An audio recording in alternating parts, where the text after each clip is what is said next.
Hello. आज हम बात करेंगे बिहेवियर के बारे में। बिहेवियर हमने लास्ट क्लास में देखा था कि साइकोलॉजी का इंट्रोडक्शन, तो साइकोलॉजी के इंट्रोडक्शन में हमने देखा था साइकोलॉजी को समझने के लिए सबसे इंपॉर्टेंट चीज जो होती है वो होता है व्यक्ति का बिहेवियर, व्यवहार। जिस तरह का हम व्यवहार किसी व्यक्ति के सामने दर्शाते हैं, हमारा व्यवहार, हमारी जो पर्सनालिटी है, वो व्यक्तित्व हमारा वो शो होता है। तो हमारा जो बिहेवियर है वो किस तरह का रहना चाहिए वो डिपेंड करता है कि हम किस तरीके से किसी के साथ में रहना चाहते हैं या किसी को हम लोग क्या शो करना चाहते हैं, हमारी प्रेजेंटेशन है वो किस प्रकार की रहनी चाहिए। तो बिहेवियर के अंदर में हमारी क्या होता है, लाइफ के अंदर मतलब जन्म से लेकर के मृत्यु तक, फ्रॉम बर्थ टू डेथ, हम जो भी जीवन में जीते हैं, जिस भी तरीके से प्रत्येक व्यक्ति से हम मिलते हैं, वो होता है हमारा बिहेवियर। हम फैमिली के साथ में अच्छे से रहते हैं, वो होता है हमारा अच्छा बिहेवियर। फ्रेंड्स, परिवार, साथ में हम लोग जो भी रिश्तेदार होते हैं या हमारे स्कूल मेट्स, क्लासमेट्स जो भी होते हैं, हम सबके साथ में अच्छा बिहेव करते हैं, वो होता है हमारा behaviour. Good behaviour, positive behaviour. और जो हम दूसरे लोगों के साथ करते हैं, जिनसे हमारा लड़ाई झगड़ा है, उनके साथ में हम जो बिहेवियर करते हैं वो होता है हमारा बैड बिहेवियर, नेगेटिव बिहेवियर। उनके माइंड में हमारी जो फ्रेम ऑफ माइंड है वो हमेशा वो ऐसी बनी रहेगी, हमारी जो पिक्चर है उनके माइंड में कैसी बनी रहेगी कि ये इंसान गलत है। और जो हमारे फैमिली वाले हैं वो हमेशा हमको अच्छा समझते हैं क्योंकि हम उनके साथ में सारा सपोर्ट करते हैं। तो इसी के आधार पर हम आज बिहेवियर टॉपिक को आगे बढ़ाएंगे। तो बिहेवियर जो होता है वो डिपेंड किसके ऊपर करता है, हमारे पूरे सीन और अनसीन जो भी हमने मतलब जीवन में हमने जो देखा या नहीं देखा है, या हमारा दिखने वाला या नहीं दिखने वाला जो भी व्यवहार होता है। कोई इंसान निराश है, अकेला बैठा हुआ है तो उसका बिहेवियर अलग है। कोई इंसान ज्यादा एक्साइटेड है, कोई इंसान कूल है, काम है, कंपोज्ड है, कोई इंसान बिल्कुल भी किसी से बात नहीं करना चाहता, कोई इंसान ऐसा है जो सबके साथ में बात करना चाहता। तो सभी का अलग अलग तरह का बिहेवियर होता है। अब इस बिहेवियर के अंदर कुछ बातें इन्वॉल्व होती है, तो वो इसके कार्य हम लोग देखते हैं किस तरीके से बिहेवियर है वो कार्य करता है। फर्स्ट हम देखेंगे अटेंशन। अटेंशन का मतलब क्या होता है, जब कोई व्यक्ति अटेंशन, किसी का ध्यान खींचना चाहता है। जैसे बच्चे होते हैं, छोटे बच्चे क्या करते हैं कि अपना ध्यान किसी और चीज की तरफ लगाने के लिए क्या करता है, पूरे फोकस उस चीज के ऊपर रखते हैं और वो चाहते हैं कि हमारा भी ध्यान बच्चे के ऊपर हो, मतलब उनके ऊपर हो। इसलिए बच्चे क्या करते हैं, किसी भी चीज को तोड़ दिया, किसी भी चीज को इधर उधर फेंक दिया, जिससे हमारा ध्यान बच्चे के ऊपर चला जाता है। और बच्चे हमसे यही चाहते हैं कि हमारा ध्यान उनके ऊपर हमेशा बना रहे। तो इस तरीके का उनका बिहेवियर होता है। अब वो क्या चाहते हैं कि हमारा ध्यान उनके ऊपर बना रहे, तो वो किसी भी चीज को किसी भी हद तक जाने के लिए तैयार हो जाएंगे। अब वो पॉजिटिव में भी उस चीज को जा सकते हैं, नेगेटिव में भी जा सकते हैं। मतलब वो किसी अच्छे काम को भी कर सकते हैं। जैसे बच्चे बहुत सी बार क्या होता है, छोटी छोटी बातें बोर्ड पर लिख दिया, दीवार पर लिख दिया, एबीसीडी वगैरह ये सब कुछ लिख दिया, इससे भी हमारा ध्यान उनकी तरफ आकर्षित होता है और हम उनको अच्छे वे में लेते हैं। और बहुत सी बार बच्चे क्या करते हैं, ग्लास तोड़ दिया, कभी कुछ घर की चीज कुछ तोड़ दी बच्चे ने, तो इसकी वजह से भी हमारा ध्यान उनके ऊपर आकर्षित होता है। इस वजह से बच्चों के ऊपर हमारा नेगेटिव इफेक्ट पड़ता है। तो पॉजिटिव नेगेटिव दोनों इफेक्ट पड़ सकते हैं, लेकिन हमारा जो ध्यान है वो सारी चीजों से हटकर बच्चे की तरफ चले जाएगा। तो ये होता है बच्चे का, हमारा अटेंशन लेने का, हमारा ध्यान लेने का जो तरीका होता है उसका बिहेवियर का। ये उसका बिहेवियर दर्शाता है कि वो अपनी लाइफ में किस तरीके से आगे बढ़ रहा है। इसके बाद सेकंड, एस्केप। एस्केप का मतलब क्या होता है, पलायन करना, एक स्थान को छोड़ करके दूसरे स्थान पर जाना। मतलब एक व्यक्ति का बिहेवियर ऐसा होता है कि वो अगर कोई कहीं पे फंसा हुआ है या अगर वो कोई प्रॉब्लम के अंदर है तो उसको उस चीज का सॉल्यूशन करना नहीं आता है। अगर उसको सॉल्यूशन नहीं करना आता है तो ऐसी कंडीशन में वो क्या होगा, चले जाएगा दूसरी जगह पे।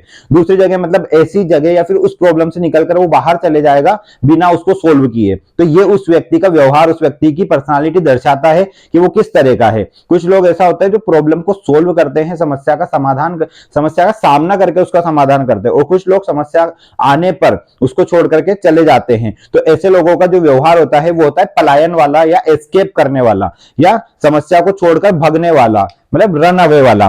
तो वो हम देख सकते हैं कि एस्केप बिहेवियर होता है।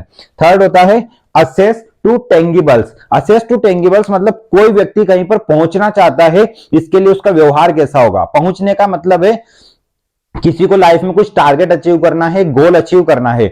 मान लो अगर मैं मेरे फ्रेंड के साथ बातचीत करने में लगा हूं, लेकिन उसको क्या करना है, उसको अपना पढ़ाई करना है, तो वो क्या करेगा, उसका बिहेवियर कैसा होगा, मुझसे थोड़ा सा चिड़चिड़ा रहेगा क्योंकि उसको प्रॉब्लम है मुझसे बात करने से, क्योंकि उसकी पढ़ाई डिस्टर्ब हो रही है। तो अगर उसकी पढ़ाई मेरी वजह से डिस्टर्ब हो रही है तो मेरे साथ चिड़चिड़ा रहेगा। लेकिन अगर कोई ऐसा व्यक्ति है जो उसको पढ़ाई करने में हेल्प कर रहा है या उसके साथ बैठ करके पढ़ाई कर रहा है, तो वो उस व्यक्ति के साथ में उसका जो बिहेवियर होगा वो बिल्कुल अच्छा होगा, हैप्पी होगा। तो व्यक्ति जहां पहुंचना चाहता है उस हिसाब से अपने बिहेवियर में चेंज लाता है। बिहेवियर की सबसे खास बात यह है कि बिहेवियर हमेशा ओरिएंटेड होता है, बिहेवियर हमेशा थोड़ा सा चेंजेबल हो सकता है, स्टेबल भी होता है, चेंजेबल भी हो सकता है। स्टेबल कैसे, कुछ समय के लिए वो रुक सकता है, कहीं पर हमारा जिस तरह का बिहेवियर है हर व्यक्ति के साथ में हम वैसे व्यवहार करते हैं। कभी कभी क्या होता है, अलग अलग व्यक्तियों के साथ अलग अलग तरह का व्यवहार करना पड़ता है। तो ये डिफरेंस होता है। किसी को अगर कहीं पहुंचना हो, किसी को कोई टेंगिबल्स, कोई व्यक्तिगत चीज, अगर किसी को टारगेट, कोई महत्वाकांक्षा है, अगर उसको अचीव करना है तो उस व्यक्ति का बिहेवियर उस तरह का होगा। और सेंसरी स्टिमुलेशन, सेंसरी स्टिमुलेशन का मतलब क्या होता है, संवेदी उत्तेजना। मतलब किसी चीज को अगर हम पाना चाहते हैं तो उस चीज के लिए किसी भी हद तक जाते हैं, उसके लिए हमारा क्या होगा, बिहेवियर अलग हो जाता है। अगर कोई इंसान नॉर्मल तरीके से सबसे बात करता है, सबके साथ नॉर्मल तरीके से रहता है और वो अपनी लाइफ से बहुत कुछ नहीं चाहता है, तो उसका जो बिहेवियर होगा वो बिल्कुल नॉर्मल वे में जा रहा होगा, पॉजिटिवली। लेकिन अगर कोई इंसान, किसी का स्टिमुलस, किसी की अगर उत्तेजना ऐसी हो कि वो लाइफ में कुछ प्राप्त करना चाहता है, या वो कोई ऐसी चीज चाहता है जो पॉजिटिव या नेगेटिव कैसी भी हो सकती है, तो अगर वो उसको प्राप्त करना चाहता है तो उसके लिए किसी भी हद तक जा सकता है, वो कुछ भी कर सकता है, चाहे उससे दूसरों का फायदा हो या नुकसान हो। तो उसका जो बिहेवियर होगा वो इस तरह का होगा कि उसको किसी की कोई परवाह नहीं होगी, वो सिर्फ सेल्फ सेटिस्फेक्शन या खुद के ही बारे में सोचता होगा। तो ऐसे वाले बिहेवियर होते हैं। तो ये डिफरेंट बिहेवियर्स होते हैं किस आधार पर, जिस आधार पर व्यक्ति काम करता है, जिस आधार पर व्यक्ति अपने जीवन को जीता है, फ्रॉम बर्थ टू डेथ, जैसे जन्म से लेकर के मरने तक व्यक्ति अपने जीवन को जैसे चलाता है, उस आधार पर हमारा जो बिहेवियर वो काम करता है, और उसी आधार पर हमारा बिहेवियर व्यक्तियों को अलग अलग श्रेणी में बांटता है। नेक्स्ट हम देखते हैं कैरेक्टरिस्टिक्स, मतलब बिहेवियर के गुण क्या होते हैं, क्या क्या गुण होते हैं बिहेवियर में। तो बिहेवियर अलग अलग तरह के गुणों से भरा हुआ होता है। फर्स्ट हम देखते हैं, behaviour can be different on the basis of physical, cultural, environmental, motivational, past experience, emotional and thinkable facts. मतलब जो बिहेवियर है वो अलग अलग आधार पर अलग अलग तरीके का हो सकता है। फर्स्ट आधार, फिजिकल आधार, मतलब अगर किसी का फिजिकल एक्टिविटी, मतलब या किसी के अगर शारीरिक कोई समस्या है, या कोई व्यक्ति खुद को सुदृढ़ या मजबूत करना चाहता है, कोई अपने शरीर को स्ट्रॉन्ग रखना चाहता है, कोई अपने मतलब बॉडी से ज्यादा पसंद करता है, बॉडी को प्यार करता है, वो ऐसा व्यक्ति क्या होगा, उसकी पर्सनालिटी अलग होगी। किसी व्यक्ति को अपनी बॉडी से कुछ लेना देना ही नहीं है, तो ऐसी कंडीशन में उसकी जो पर्सनालिटी, उसका जो बिहेवियर होगा वो कैसा होगा, डिफरेंट काइंड ऑफ होगा। तो फिजिकल जो फैक्टर है, फिजिकल जो कारक है, वो व्यक्ति की जो है बिहेवियर को चेंज करता है, अलग अलग डायमेंशंस में लेकर जाता है। कल्चरल, संस्कृति, कोई अगर वेजिटेरियन खाता है, कोई नॉन वेजिटेरियन फूड खाता है, तो उनका जो बिहेवियर होगा वो डिफरेंट डिफरेंट टाइप्स का होगा। कोई अगर डांस में रुचि रखता है, कोई नहीं रखता है, तो उनका भी डिफरेंट डिफरेंट टाइप्स होगा। कोई सिंगिंग में रुचि रखता है, कोई सिंगिंग फैमिली से है, कोई नॉन सिंगिंग फैमिली से है, ठीक है, नॉन म्यूजिकल फैमिली से, तो उनका बिहेवियर जो होगा वो अलग अलग होगा। जो म्यूजिकल फैमिली से है वो हमेशा म्यूजिक के बारे में सोचता रहेगा, जो नॉन म्यूजिकल फैमिली से है या डिफरेंट किसी और फैमिली से है, वो उसका जो बिहेवियर होगा उसके कल्चर के अकॉर्डिंग होगा। अलग अलग स्टेट में, अलग अलग कंट्रीज में अलग अलग टाइप का बिहेवियर लोगों का हो सकता है, चाहे वो सेम एज के हो, चाहे वो सेम धारणाएं रखते हो, चाहे उनका जो भी परवरिश जो भी है, लाइफ टाइम उनका हुआ है वो अलग अलग तरीके से या सेम तरीके से हुआ हो, बट अगर उनका कल्चर अलग अलग है तो उसके आधार पर उनका जो बिहेवियर है वो अलग अलग तरीके का हो सकता है। इसके अलावा एनवायरमेंटल फैक्टर, एनवायरमेंटल फैक्टर जो होता है बिहेवियर को बहुत ज्यादा डिफरेंट करता है। किसी का, जैसे मान लीजिए अगर गर्मी का मौसम है, तो गर्मी के मौसम में कोई व्यक्ति अगर कूलर चलाकर या पंखा चलाकर या एसी में बैठा हुआ है, और एक व्यक्ति जो धूप में है, तो हम उन दोनों व्यक्तियों के बीच में जो उनका एनवायरमेंटल कंडीशन है उसके आधार पर उनका बिहेवियर देख सकते हैं। जो धूप में बैठा है वो ऑलरेडी चिड़चिड़ा होगा, एंशियस होगा, बहुत ज्यादा परेशान होगा, और जो छाया में बैठा है, धूप मतलब छाया में बैठा है, कूलर चला के, पंखा या एसी चला करके, वो व्यक्ति बहुत ज्यादा कूल कंपोज्ड होगा, क्योंकि उसका माइंड अच्छी तरीके से काम कर रहा है। उस व्यक्ति का माइंड इसलिए काम नहीं कर पा रहा है क्योंकि वो ऑलरेडी धूप में बैठा हुआ है, या ऑलरेडी वो लड़ाई कर रहा है एनवायरमेंट के साथ। तो एनवायरमेंटल जो फैक्टर होगा वो हमारे बिहेवियर को बहुत तरीके से डिफरेंट कर सकता है। अगर हम इस व्यक्ति से बात करने जाएंगे जो बिल्कुल आराम से बैठा है या सुखी है, वो व्यक्ति के साथ हम अच्छी तरीके से बात कर सकते हैं, लेकिन जो व्यक्ति धूप में बैठा हुआ है या परेशान है ऑलरेडी, उससे बात करने जाएंगे, एक ही बात को अगर दोनों व्यक्ति से करने जाएंगे, दोनों के रिजल्ट हमको अलग अलग मिल जाएंगे। ये होता है एनवायरमेंटल फैक्टर हमारे बिहेवियर के ऊपर किस तरीके से डिपेंड करता है। मोटिवेशनल फैक्टर, कोई अगर ज्यादा मोटिवेटेड है, किसी के मन में बहुत सारी बातें हैं, मान लो एक व्यक्ति, दो व्यक्ति है जो वेट लॉस करना चाहते हैं, एक व्यक्ति बहुत ज्यादा मोटिवेटेड है, उसके घर में पूरा जिम खोल के रखा है, एक व्यक्ति के घर में कुछ भी नहीं है, कोई साधन नहीं है, उस व्यक्ति को कोई कहीं जाने नहीं दे रहा है, घर में बहुत सारे काम पड़े हुए हैं उसको करने हैं, और इस व्यक्ति के पास कुछ भी काम नहीं, बिल्कुल फ्री है, ये ज्यादा मोटिवेटेड होगा, इसका बिहेवियर जो होगा वो अलग लेवल का होगा, इसका बिहेवियर अलग लेवल का होगा, इसको बहुत सारे काम करने हैं, इसको पूरा घर का देखना है, इसको कुछ भी नहीं देखना है, इसको सिर्फ क्या करना है, सिर्फ अपनी बॉडी के ऊपर, फिजिक्स के ऊपर ध्यान देना है। तो ये डिफरेंट काइंड ऑफ बिहेवियर जो इन लोगों का होगा। अब इस व्यक्ति का व्यवहार कैसा होगा, लोगों के साथ अच्छे से होगा, क्यों, क्योंकि इसको इसकी लाइफ में जो चाहता है वो मिल रहा है, वो व्यक्ति जो चाहता है वो नहीं कर पा रहा है क्योंकि वो डिफरेंट दूसरे कामों में उलझा हुआ है। तो इन दोनों का जो बिहेवियर होगा वो अलग अलग होगा। बिहेवियर दो तरह के हो सकते हैं जो हम आगे देखेंगे। नेक्स्ट हम देखेंगे बिहेवियर के अंदर में पास्ट एक्सपीरियंस का बहुत ज्यादा इफेक्ट पड़ता है बिहेवियर के ऊपर, क्योंकि किसी व्यक्ति के साथ पास्ट में अगर कुछ गलत हुआ है, किसी व्यक्ति का जो पास्ट है वो बहुत ही खराब रहा है या बचपन जो है वो अच्छा नहीं रहा है, तो उस व्यक्ति का जो व्यवहार होगा, मान लो कोई व्यक्ति के लाइफ में अगर शुरू से ही प्रॉब्लम्स चल रही है, अब जाकर के जब 20-22 साल की एज में उसके साथ सब कुछ ठीक होने लगा है, तो वो अपनी लाइफ के ऊपर पूरी अच्छी तरीके से फोकस करता है, और एक व्यक्ति, दूसरा व्यक्ति जो बचपन से ही ऐशो आराम में जी रहा है, लेकिन अब जाकर के उसको कोई प्रॉब्लम आ रही है, तो वो उनको हैंडल नहीं कर पाएगा, वो बहुत ज्यादा बेचैनी में, परेशानी में चले जाएगा। और जिस व्यक्ति ने लाइफ में शुरू से प्रॉब्लम्स देखी है, वो व्यक्ति क्या करेगा, आने वाली जो भी प्रॉब्लम्स होगी उनको खुशी खुशी झेल लेगा, क्योंकि उसको पता है इससे बड़ी प्रॉब्लम्स वो ऑलरेडी झेल चुका है या वो उनको पार कर चुका है, तो इसको प्रॉब्लम नहीं आएगी। सेम एज ग्रुप के दो डिफरेंट लोग, जिनका एक का पास्ट एक्सपीरियंस बैड रहा है, एक का पास्ट एक्सपीरियंस गुड रहा है, दोनों की लाइफ में एक साथ एक तरह की प्रॉब्लम आती है, दोनों अलग अलग तरीके से डील करेंगे। ये उनका जो बिहेवियर होता है वो डिफरेंट टाइप ऑफ क्यों होगा, क्योंकि उनका पास्ट एक्सपीरियंस अलग अलग है। तो ये हो सकता है। इसके अलावा इमोशनल फैक्टर हो सकता है। इमोशनल फैक्टर, मान लो कि कोई दो स्टूडेंट है एक क्लास में, एक फेल हुआ है और एक हाईएस्ट रैंक लेकर आया है, तो जो फेल हुआ है उसका माइंड, स्टेट ऑफ माइंड अलग ही लेवल पे चलेगा, और जो बिल्कुल ज्यादा मार्क्स लेकर आया है, हाईएस्ट मार्क्स लेकर आया है, अच्छे नंबर से पास हुआ, उसका जो माइंड है वो अलग लेवल पे चलेगा। तो ये डिफरेंस हो सकता है उनकी बिहेवियर के अंदर में, क्योंकि इसको अभी परेशानियों को देखना है, वो सब परेशानियों को पार करके अब अपने हाईएस्ट मार्क्स को पहुंच चुका है, और इसको अभी वो हाईएस्ट मार्क्स लाने के लिए बहुत टाइम है। तो इन दोनों का जो बिहेवियर है वो अलग अलग तरह का होगा। वो कहीं पे जाके पार्टी दे रहा होगा और ये वाला दूसरे लोगों से पार्टी ले रहा होगा, तो इसके माइंड में जो चीजें चल रही होगी वो क्या होगी कि इस जगह पे मुझे होना चाहिए था, और इसके माइंड में क्या है कि बस सब मेरी लाइफ में सब कुछ सेटल है। तो ये डिफरेंट बिहेवियर हो सकता है एक ही समय पर, एक ही तरह की कैटेगरी के दो लोगों के बीच में, उनके इमोशंस के ऊपर। किसी की लाइफ में बहुत ज्यादा प्रॉब्लम्स है, किसी की लाइफ में बिल्कुल प्रॉब्लम्स नहीं है, तो ये इमोशंस जो रहते हैं उनके, वो अलग अलग उनको उनका व्यवहार बनाने में मदद करते हैं। थिंकेबल फैक्टर्स का मतलब होगा कि व्यक्ति किस तरीके से सोचता है, किस तरीके से उसका व्यवहार के बारे में वो सोचता है। अगर कोई किसी के बारे में सही सोचता है, हमेशा सही सोचता है हर व्यक्ति के बारे में, तो उसका जो बिहेवियर होगा हर व्यक्ति के साथ अच्छा होगा। एक व्यक्ति जिसका माइंड अलग लेवल पे चलता है, जो ऐसा सोचता है कि ये अच्छा है, ये बुरा है, ये अच्छा है, ये बुरा, डिफरेंट लोगों के बारे में अलग अलग राय रखता है, तो उसका जो बिहेवियर होगा वो कभी अच्छा होगा, कभी बुरा होगा। किसी के सामने उसका अच्छा बिहेवियर होगा, किसी के सामने बुरा होगा, लेकिन एक व्यक्ति जो सबके बारे में अच्छा सोच रहा है उसका बिहेवियर हमेशा अच्छा ही होगा। तो इसके थिंकिंग के आधार पर हम डिफाइन कर सकते हैं कि बिहेवियर कितनी तरह का हो सकता है, अलग अलग तरीके से बिहेवियर को हम लोग प्रदर्शित कर सकते हैं।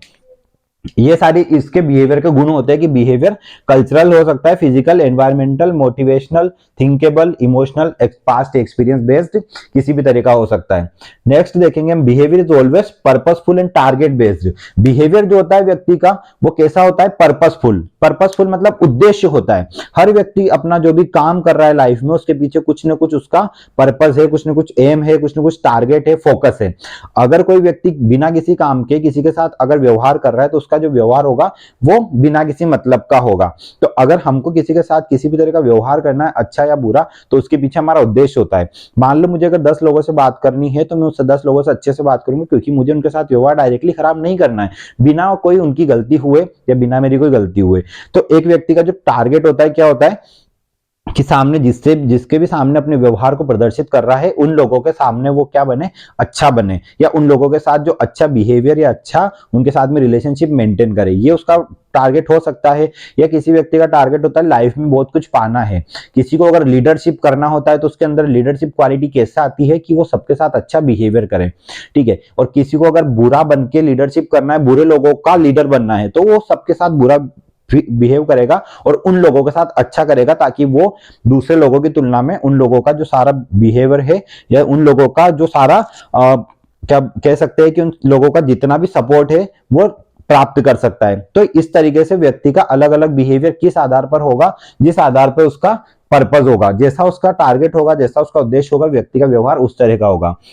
स्टेबल और अनस्टेबल बिहेवियर, तो बिहेवियर जो होगा स्टेबल हो सकता है, अनस्टेबल हो सकता है। स्टेबल का मतलब क्या है, किसी व्यक्ति का व्यवहार ऐसा होता है कि वो एक ही तरह के व्यवहार हमेशा सबके सामने दर्शाता है, एक ही तरह का बिहेवियर सबके सामने दर्शाता है। कुछ लोगों का ऐसा होता है कि एक के साथ अलग तरह का व्यवहार, एक के साथ अलग तरह का व्यवहार।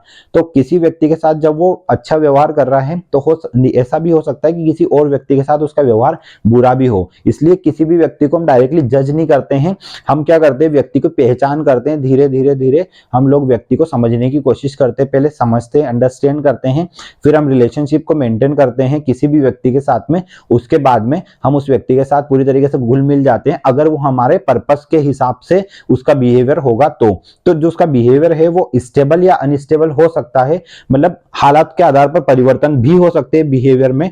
मान लो किसी को गुस्सा भी आ सकता है तो उसका बिहेवियर चेंज हो सकता है, और किसी व्यक्ति को कभी गुस्सा नहीं आता तो वो एक स्थिर बिहेवियर के अंदर रह सकता है। तो इस तरीके से बिहेवियर स्टेबल या अनस्टेबल हो सकता है।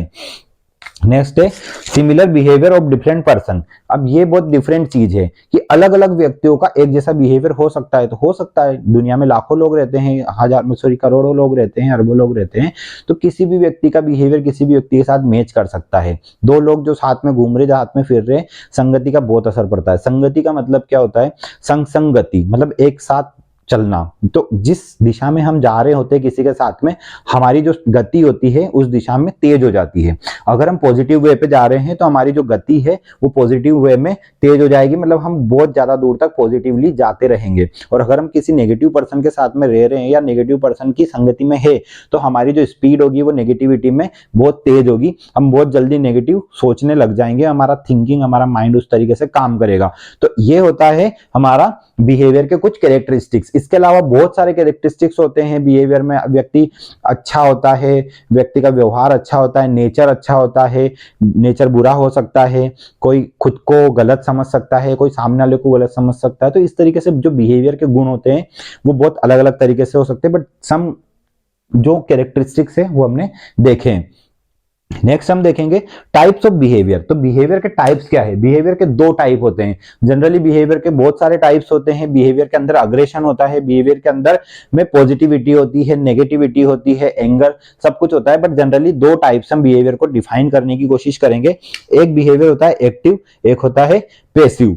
एक्टिव बिहेवियर का मतलब ऐसा व्यक्ति जो सबके साथ अच्छा रहता है, जो ओरिएंटेड है। ओरिएंटेड मतलब जो इस व्यक्ति का जो माइंड है, कॉन्शियसनेस लेवल है, वो बहुत अच्छी तरीके से काम कर रहा है, हर हालात को समझता है, सकारात्मक हर कंडीशन में रहता है, और उसके साथ साथ वो कूल, काम, कंपोस्ट मतलब शांत स्वभाव का बिल्कुल, और बिल्कुल अच्छी तरीके से स्थिर दिमाग रख करके जो व्यक्ति काम करता है, कूल, काम, कंपोस्ट। ओरिएंटेड मतलब जिसके माइंड अच्छी तरीके से काम कर रहा है और हर चीज को वो समझ रहा है। ओरिएंटेशन का मतलब होता है कि जो भी चीजें हमारे सामने चल रही है उस चीज के बारे में हमको ज्ञान हो, हमारे आसपास के वातावरण में जो भी चीजें हैं उन चीजों से हम लोग पूरा ध्यान केंद्रित करके अटेंटिव रहे। इसके अलावा हैप्पी हो सकता है, खुश रहता है, सोशल रहता है सभी के साथ अच्छे से, और हेल्पफुल, सबकी मदद करता है। तो ये होती है एक्टिव बिहेवियर। पैसिव बिहेवियर कैसा होता है, जिस व्यक्ति के अंदर ये सारे गुण नहीं होते हैं वो होता है पैसिव बिहेवियर। वो बिहेवियर भी गलत नहीं है, नेगेटिव नहीं है, लेकिन उस व्यक्ति का बिहेवियर ऐसा हो जाता है कि बाद में जाकर के उसका जो एटीट्यूड है वो पूरी तरीके से नेगेटिव हो जाता है। उसमें क्या क्या आता है, एंगर मतलब गुस्सा, अग्रेशन, अग्रेशन मतलब वही गुस्से वाली फीलिंग, और डिप्रेशन, डिप्रेशन मतलब वो अकेला रहना पसंद करता है, पूरा डिप्रेस हो जाता है। अवसाद की कंडीशन जिसमें व्यक्ति क्या करता है, ज्यादा खुश नहीं रह पाता है। इसके अलावा लोनलीनेस, बिल्कुल अकेलापन उसको पसंद होता है। और बुलिश, बुलिश हो जाता है। बुलिश का मतलब है कि दूसरे लोगों के ऊपर वो ज्यादा अपनी धाक जमाने की कोशिश करता है या दूसरे व्यक्तियों को वो कमजोर समझता है और खुद को उनके ऊपर हावी करता है। तो ऐसी कंडीशन में व्यक्ति क्या करता है, अपना जो व्यवहार होता है वो दूसरे लोगों के सामने गलत तरीके से प्रेजेंट कर देता है। तो इस तरीके से हम देखते हैं बिहेवियर को, डिफरेंट डिफरेंट एस्पेक्ट्स, डिफरेंट आयाम जो होते हैं बिहेवियर के वो सारे होते हैं। उसके फंक्शंस हमने देखे हैं, टाइप्स देखा है, कैरेक्टरिस्टिक्स देखा है, बिहेवियर की नेचर कैसी होती है। बिहेवियर डिफरेंट तरह का होता है, बिल्कुल अलग तरह का होता है। बिहेवियर कॉग्निटिव हो सकता है, संज्ञात्मक हो सकता है, गत्यात्मक हो सकता है। मतलब जो बिहेवियर होता है उसके अंदर हमारा कॉन्शियस माइंड भी काम करता है, अनकॉन्शियस माइंड भी काम करता है और सेमी कॉन्शियस माइंड भी काम करता है, जिसके बारे में हम नेक्स्ट एपिसोड में, इसी वीडियो को हम कंटिन्यू करेंगे नेक्स्ट पार्ट में, पार्ट 2 में, जहां पर हम देखेंगे बेसिक ह्यूमन नीड्स के बारे में। ह्यूमन की जो, एक व्यक्ति की जो आधारभूत आवश्यकता होती है वो क्या होती है, जिनके आधार पर उसका बिहेवियर जो होता है वो डिफरेंट तरह का होता है। तो नेक्स्ट पार्ट को देखने के लिए वेट करें, इस वाले पार्ट को अच्छे तरीके से समझे बिहेवियर क्या होता है। तब तक के लिए देखते रहिए और चैनल को सब्सक्राइब करें, वीडियो को लाइक करें और कमेंट सेक्शन में जरूर बताएं कि ये किस तरह का लगा है। तो उस हिसाब से हम नेक्स्ट वीडियो को और अच्छा बनाने की कोशिश करेंगे। Thank you.